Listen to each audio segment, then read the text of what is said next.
Good evening, everybody. Today, on popular demand, I'm going to show how to make holes a tiny bit smaller. Well, what are we going to do? It is going to be a special stream, I promise. Especially if you're working on watches. If you got watchmaking friends, this one is the one to watch. Because we are going to repair a watch with a hammer. And that's important. That's what we're going to do today. In many occasions, movement that comes in for repair, it's not just taking it apart, clean the parts, put them back together. There's wear and tear. And just cleaning the parts most of the time just doesn't do the trick. So if there is wear and tear here in the main barrel, I will show you today how to reduce the wear and most of the time get it as good as it was without removing material. And I am going to repeat that a lot probably tonight, but we are not removing material from the original parts, and I'm going to show you how to do that. For instance, I've got a beautiful Zenith. You can see by the scratches on the crystal we still have to do a full revision on it. And if we open it, I just got it out of the safe, so I'm not sure what the state is, but I'm quite convinced that this barrel has got some play as well. I'm going to show you what this wear looks like, and step by step I will show you on different movements, one I've got over here, how to reduce that wear. The main barrel, that is where all the power comes from in a mechanical watch. And even without touching a screw, but just, well, this is a plastic pick, but otherwise use pegwood, but don't make any scratches. If the power is released from the main barrel here, so there's no more power, it's not wound anymore, just do this, and I hope it's visible. Do you see it moving? That means a hole is too big and it's moving like that. That is wear and tear, and if you don't address that, you can take it apart, you can put it back in, you can splash oil at it, it will never run perfectly. You have to address the wear and tear, especially with vintage watches. Some of them have been running for 50, 60, 70 years. So tonight, step by step, I'm trying to explain what I'm doing to reduce the wear without removing material and make it run perfectly again.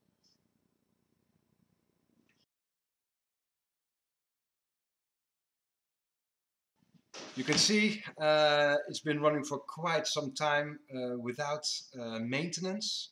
So yeah, if you really want to repair a watch, this is the place where you'd start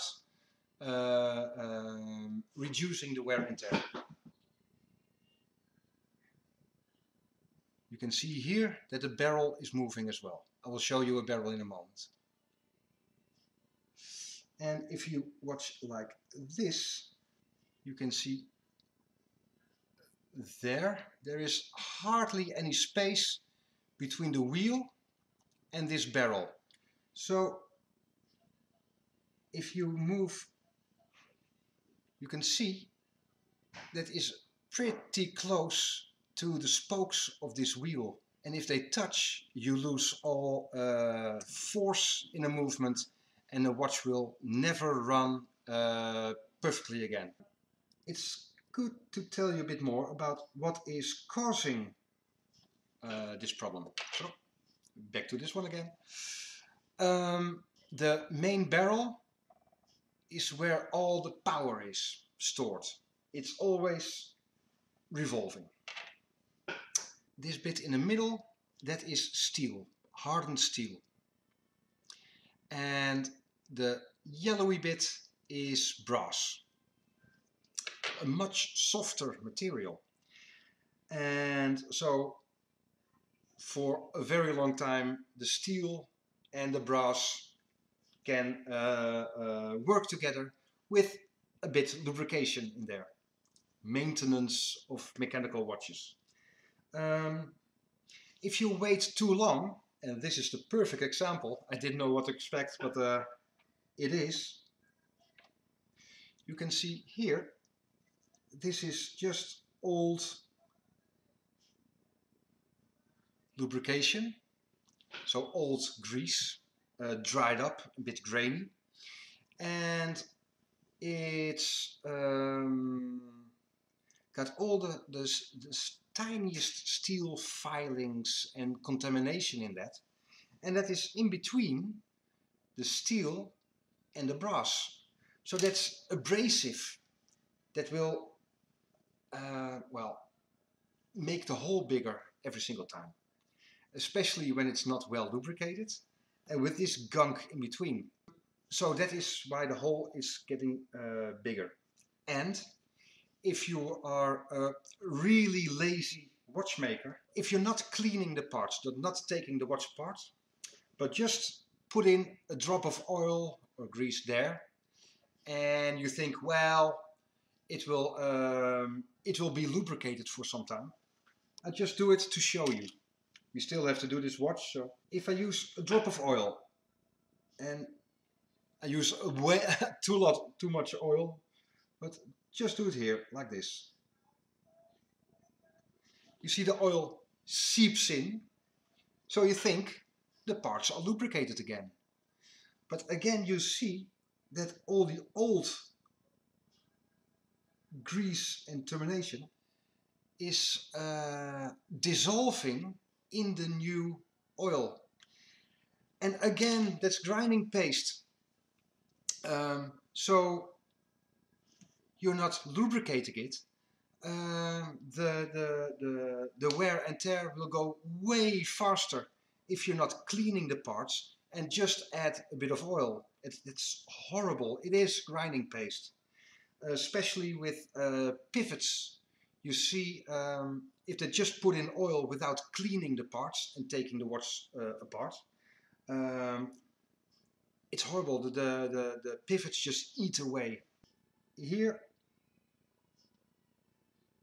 the same. Hopefully you see moving. So the hole is too big, and the arbor, the big pivot, is going like that. So the hole has to be smaller. So what we are focusing on is this. And I use this example a lot. So maybe some of you have heard it before. But this barrel is very wide, as you can see. For us watchmakers, it's huge. And I use this a lot, so maybe if you heard it before. But with the mast of a ship, if a ship goes like this on the sea, the mast will go like that. Same here with the barrel. If there's a tiny play here in the middle, the sides will go like that. So it's essential to have it just fitting perfectly. Then the barrel will be nice and straight, and all the power from the mainspring will go in the gear train. So that's essential for a perfect running watch. If your barrel has got some play or is not in perfect condition, your watch will never run perfectly. And you can throw all the oil against it if you like. It will never run nice. We want to reduce this. And I promised for some time to do a special on it, so tonight that's the case. What we are going to do is make the hole smaller. The theory of what we are going to do, which isn't too hard, I must add. We have a hole and that is too big, so we want to make it a bit smaller. We want to make it a bit smaller without removing the material. We're going to use the staking set. I'm going to show you in full detail in a moment. And with the stakes, we're going to compress the metal. So it looks like this. This material has been compressed and then it will be moved inwards. So the material we are working on must have some height. You need some material to move about. So if it's too thin, you can drill a bigger hole. You need some mass, that's it. If it's too thin, you can just drill a bigger hole and then place a bit of brass and drill a new hole. It's a lot of work and you have to be very accurate, so you need a jig borer for that. But I can show you in a later stream how to do that. But I want to focus on this procedure. So with two stakes, because they're curved like that, you compress the metal. But then, and this is essential, if the pivot in there just fits like this, it is touching this area here, and that will wear very quickly because it's very thin. So if we make it too small and then make it straight again, then you have much more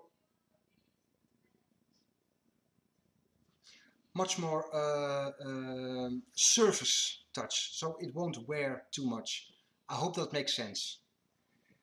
If it's curved like this, it's just a very small surface touching, and if you make it straight again, then you got more surface. So you want to make it too small and then make it to the perfect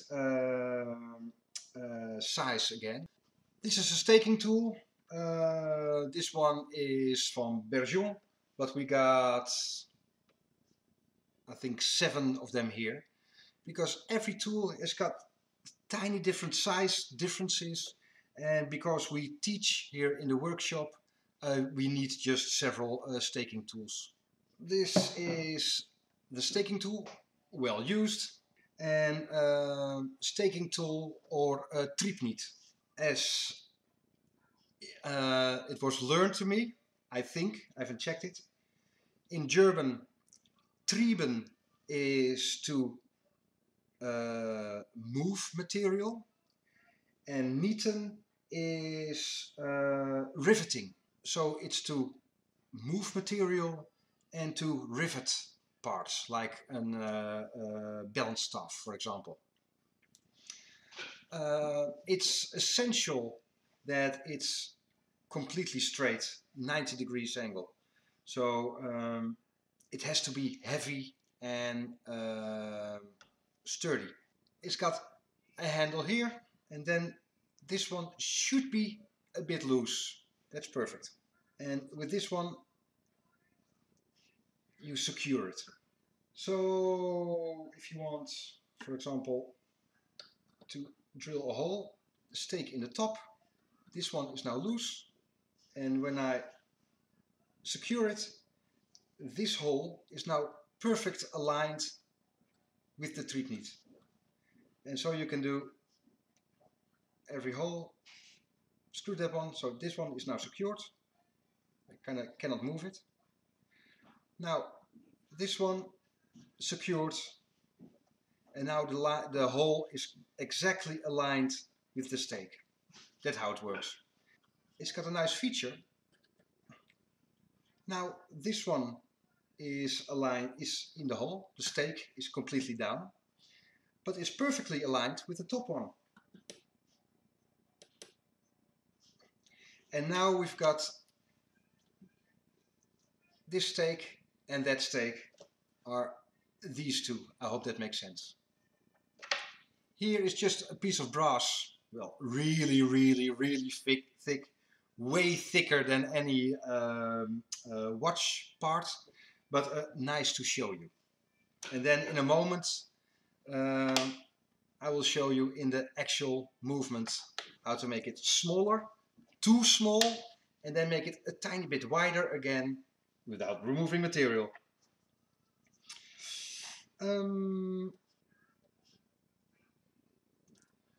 Because we have two curved surfaces, it will center itself. If you move it about a bit, it will center itself.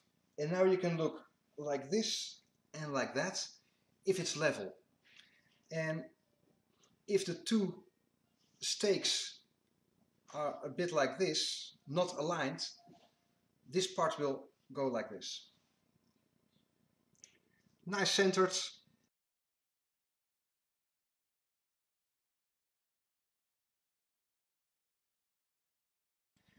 I wanted to use the thick piece of brass to show you here the curve, and there that hole isn't treated. So the material of this slope has been pushed inwards.